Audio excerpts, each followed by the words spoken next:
Hello and welcome to Gameplay Casts.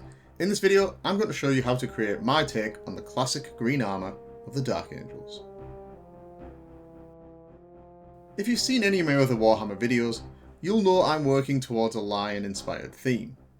It's been a long time coming.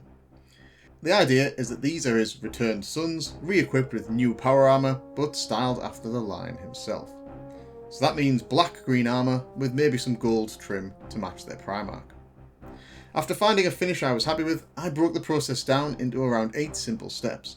So if you want to replicate this for your own army, or just take some inspiration, here's how to do it. First things first, finding your style is an iterative process. Don't be afraid to experiment with different colours, techniques and effects until something clicks. My advice is to test on a single model or models first. Once you're happy, then move on to batch painting. Don't hit the batch painting before you're happy with the finish. To get this armour effect, I'm using Chaos Black Primer, a medium grey Zenithal dry brush, and Dark Angels contrast paint. It took me a few attempts to get the basing right, and I've got a few Frankenstein models to prove it. This one was too dark, the dry brushing barely showed through, while this one came out too green, because I went too heavy with the white. This one was close, but just a little bit too bright. So you can see roughly in 3 steps here where my tuning of the process was. All I'll say is trust the process and go with your gut. As always, we start with the primer. In this case, the ye old faithful Chaos Black. Give the can a good 3 to 4 minutes shake before use, and if it's been sitting around for a while, warming it in warm water for 10 to 15 minutes can help too. Spray from about 30 centimeters away, in light even passes. Start spraying just before the model and release just after. This helps avoid any splatter. Also, once you're done, remember to clean your nozzle by holding the can upside down and spraying away any residual paint. Once done, leave to dry. Next we apply a grey Zenithal highlight by dry brush.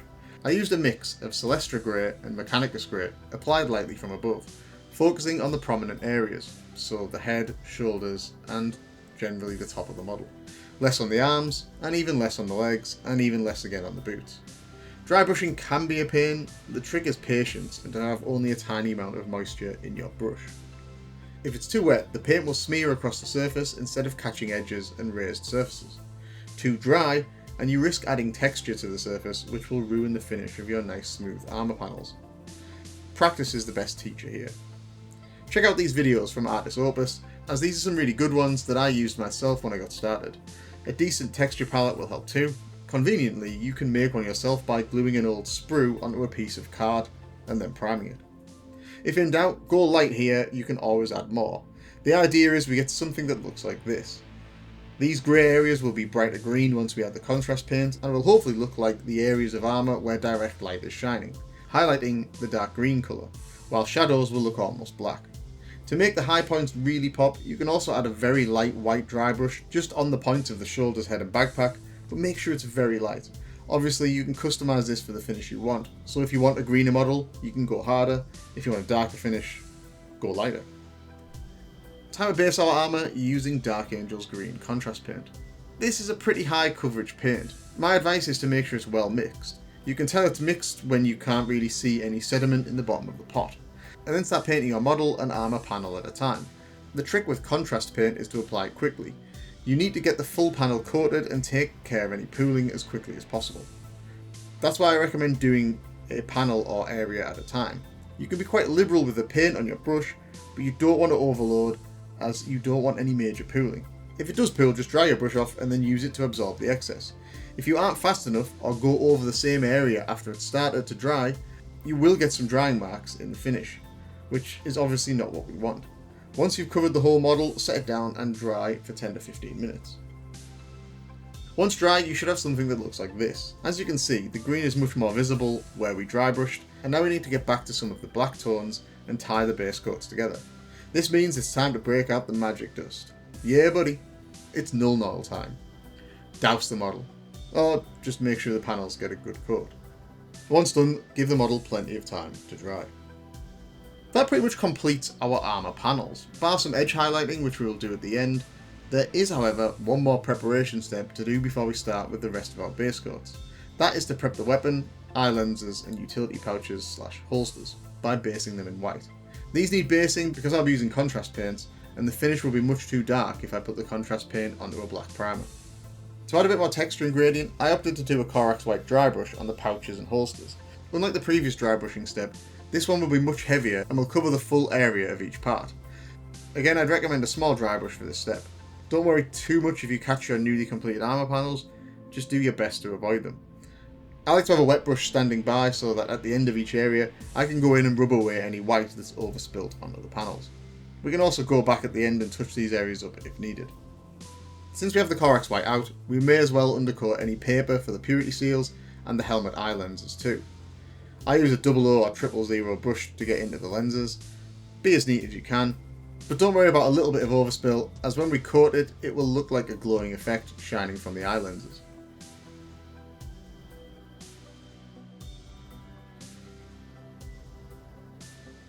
We're now ready for the final base coats. I use some Zandri dust for the chest aquila, taking care to be really neat around the skull and feather tips.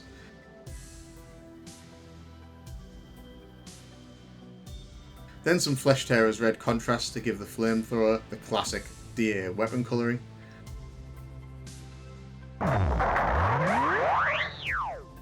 After that, wildwood contrast to colour the pouches and holsters. The reason I use this instead of snakebite leather contrast is just down to coverage. I find snakebite needs a couple of coats to get the deep leather colour I like, whereas wildwood, with some edge highlighting or a dry brush of a lighter brown, really works, but it's personal preference. For my Dark Angels, I give them purple purity seals as opposed to the classic red, so colour the wax on any seals with some Bracknell burgundy.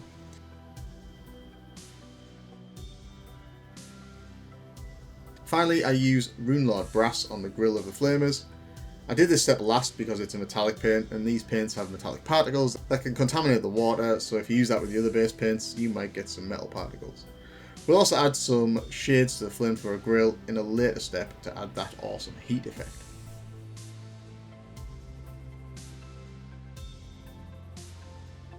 Before we change our water, we have another metallic paint to use, that being Leadbeltcher. Apply this all over the unpainted gun parts, including the Prometheum tank.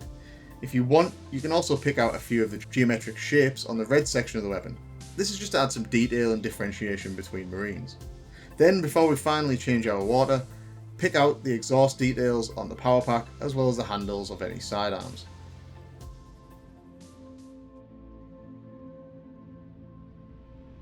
With a fresh pot of water in hand, slap a generous wash of Seraphim Sepia on the chest aquila. You might need a second coat to get the deep amber shadow we want.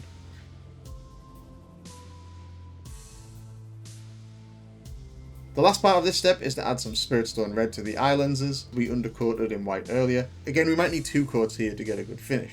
And you probably want to grab a fine brush for this too. Again, I'll be using the 00 or 000. With the completion of the last step, we've finished what I call the ugly phase of model painting, and we are now into the good bit where we can really see the model coming together. So first up, let's add that awesome heat effect onto our flamethrower. For the effect, we need a purple, a blue and a black shade or contrast. Here specifically, I first used some Drutri Violet applied to the central part of the grill. Because it's a shade, we need to do 2 or 3 coats, and we'll need to wait for each one of the coats to dry.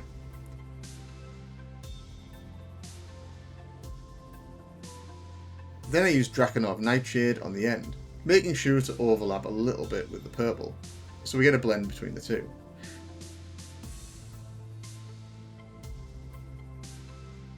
To finish the effect, use some Black Templar's contrast on the front face and edges around the end of the weapon, where the flames would be coming from. At this point, I also decided some of the undersuit areas needed to be repainted, so I picked these out in Templar contrast too. Following this, pick out any gold details for things like weapon tokens, blade pommels, etc. Then to tie all this together before we start highlighting, use some Nulin oil on all of the Leadbeltcher areas, the flamer body and grill, as well as any gold details. I also like to add a coating to all the leather areas, including weapon straps, pouches, holsters and pommels.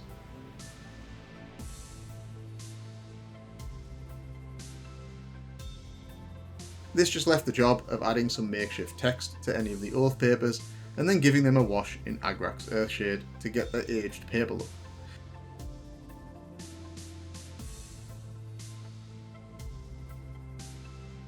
If you've used any unhelmeted heads like the Sergeant here, I'll go through my technique now.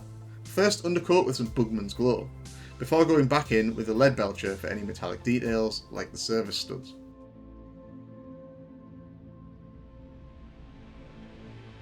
Then, using ever-increasing amounts of Rakarth flesh tone mixed with Bugmans, highlight up to the high points of the face, starting with a 70-30, Bugmans to Rakarth, then 50-50, then 30-70, each time covering a smaller and smaller area.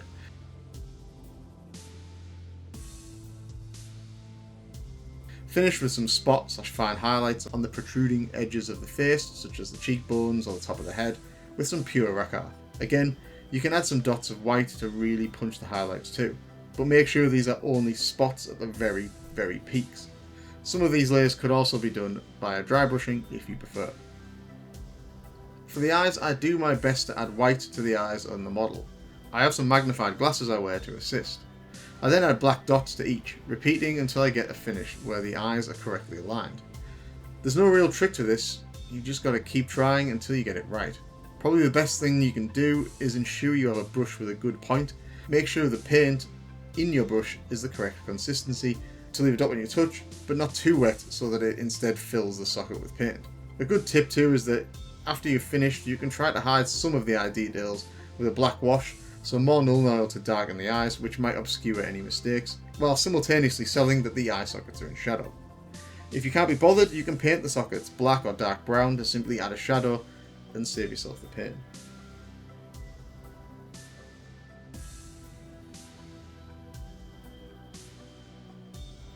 Time to add some highlights to punch the finish. First up, add an edge highlight of Evil Sun's Scarlet to all of the weapon casings. My advice is to ignore any areas in heavy shadow and just focus on areas that are clearly visible and that you feel would be exposed to light.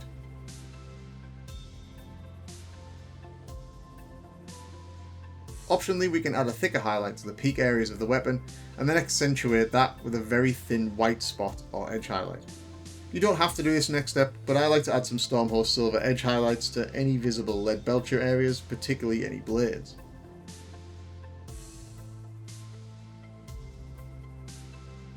After that, break out the Rune Lord brass again and add an edge highlight to the lower portion of each of the ovals in the grille. Remember to change your water again after these metallics.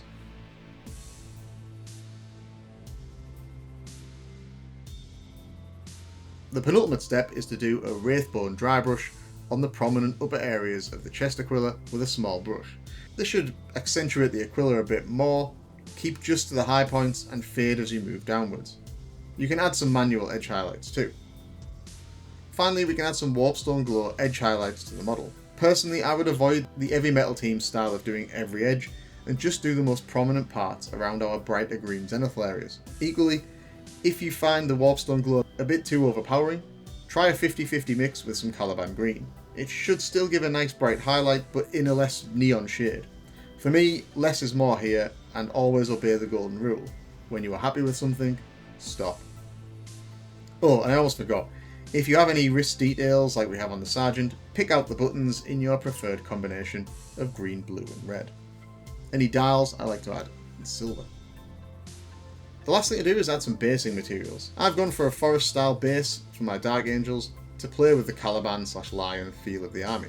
So I add some cork rocks and then cover the whole thing in a generous amount of Vallejo European mud. Once that's dry, I colour my rocks, glue on some leaf foliage with PVA, add a few laser cut plants, tufts, etc. And after the obligatory Abaddon black is added to the trim, we're finally ready for that grand reveal.